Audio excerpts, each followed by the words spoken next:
Hey, welcome back. It is a fantastic Friday on Liquid Lunch today, and it's also a freaky Friday because we always get a little freaky with our Fridays. The market is freaking out this morning.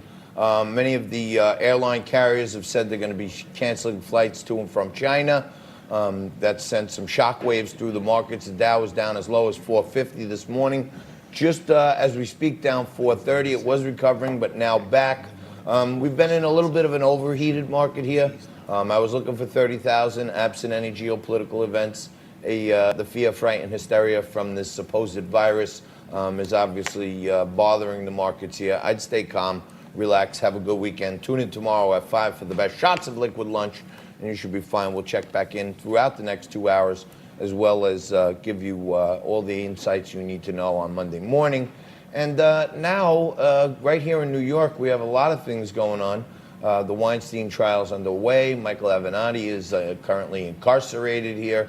And when we got to start talking about legal stuff, we're bringing the one guy, the best in the business. Matty Mary joins us today. Matt, thanks for joining us for a little Liquid Lunch. Nice to be here, John. Thanks for giving us some time on a Friday. And all right, let's start with Weinstein here. A lot of people are talking about how, hey, there's a lot of allegations against him. Recently, his defense team got some stuff included as evidence, the emails and letters from some of these women who are alleged non-consensual sex, saying they love Harvey, they want to kiss him, and this and that and the other thing. What are your insights on this case as you see it going down? You know, John, having been a criminal defense lawyer for 43 years, this Weinstein trial is playing out more like a TV soap opera than an actual criminal case.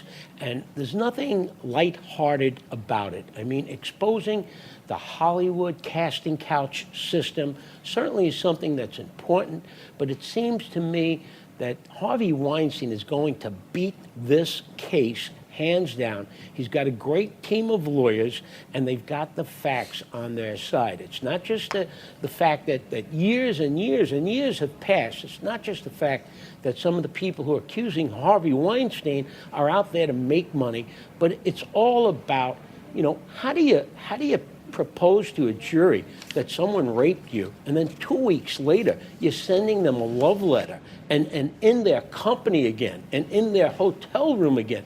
This is just a little too much for regular New York City jurors to swallow. I heard, Maddie, one of your contemporaries, Arthur Idalo, who's part of the Weinstein defense, I heard him on local radio this morning with Bernie and Sid.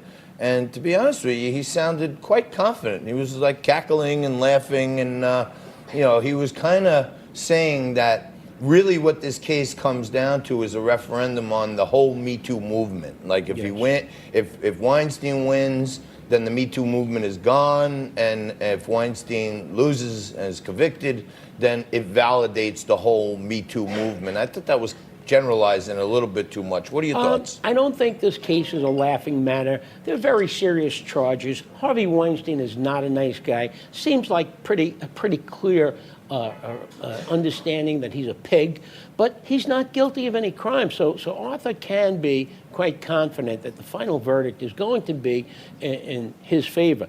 But you've got to understand, this will not kill the Me Too movement or any other movement. It's just a little small part of history, and after the Weinstein trial is over, we'll just move on to more nonsense and more nonsense and more nonsense. Maddie, we want to pick your brain on a few other issues legally and internationally, so I don't want to belabor the point on Harvey, but isn't it a challenge with so much of the population, including the 12 members of this jury, predisposed to think that Harvey's a creep?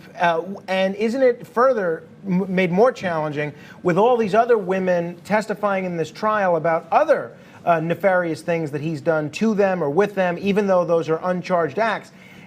Don't you think there's a possibility that the jury, even though the evidence might not support a conviction, the jury may just find him guilty because they feel they have some sort of obligation to society to be a creep? I mean, you've represented a lot of bad guys that may not have been guilty of the charges the charges they were being accused of at that time. Did you run into that in any of your cases?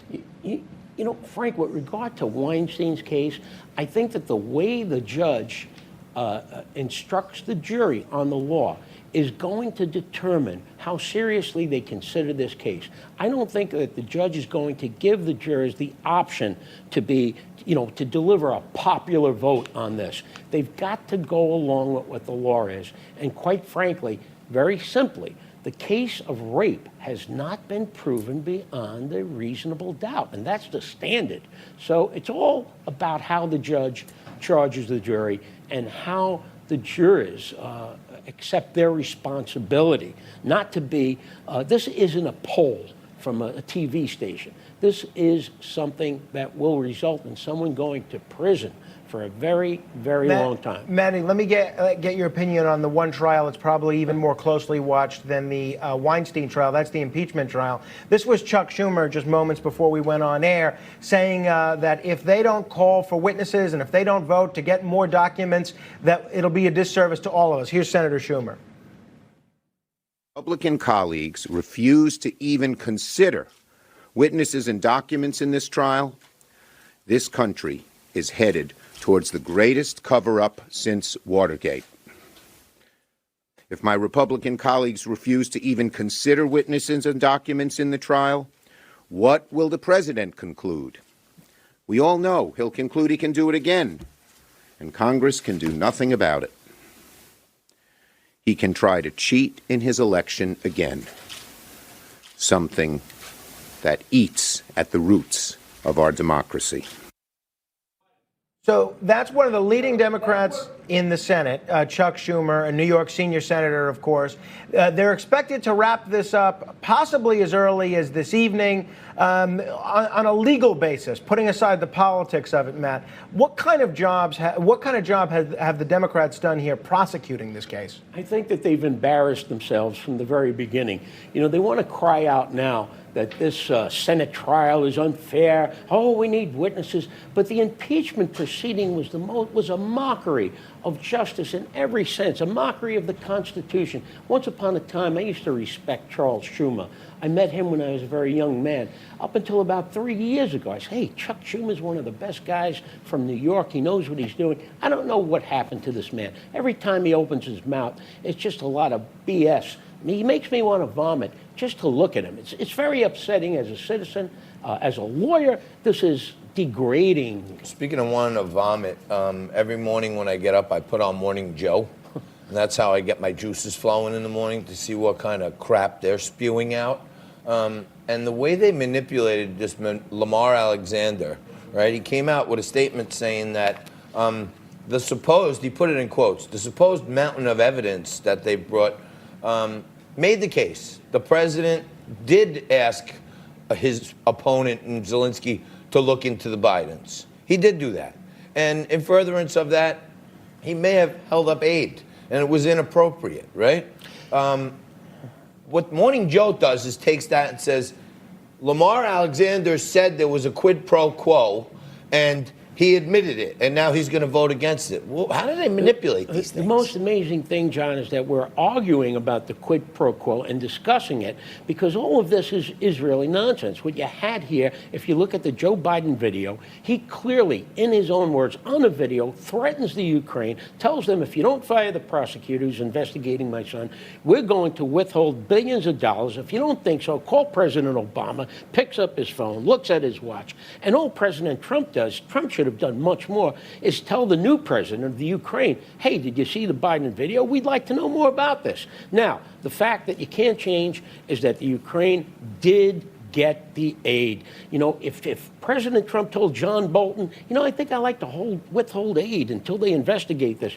It's meaningless. It's meaningless. They got the aid and they didn't investigate. What I want to know is when will someone investigate what went on with Joe Biden in the Ukraine when he was the vice president of the United States? I keep thinking about the same thing. They've spun this thing into a web of he was going after his political opponent. That's their talking points, but everybody knows he's not going after his political opponent. He's going after the potential corruption of the former vice president of the United States. And if I'm starting a new relationship with you, Mr. New Ukrainian President, I want you, because I have reasons to believe something is there, I want you to look into it. And that's not a lot to ask. And it's not a lot to ask for you to stay right there. We're going to keep going right through hour one here. Next coming up is our associate producer and Liquid Lunch sports analyst, Nico Romano. And with the big game coming up on Sunday, the Super Bowl, Nico's going to put me and Frank to the test in the Super Bowl Trivia Challenge right after this.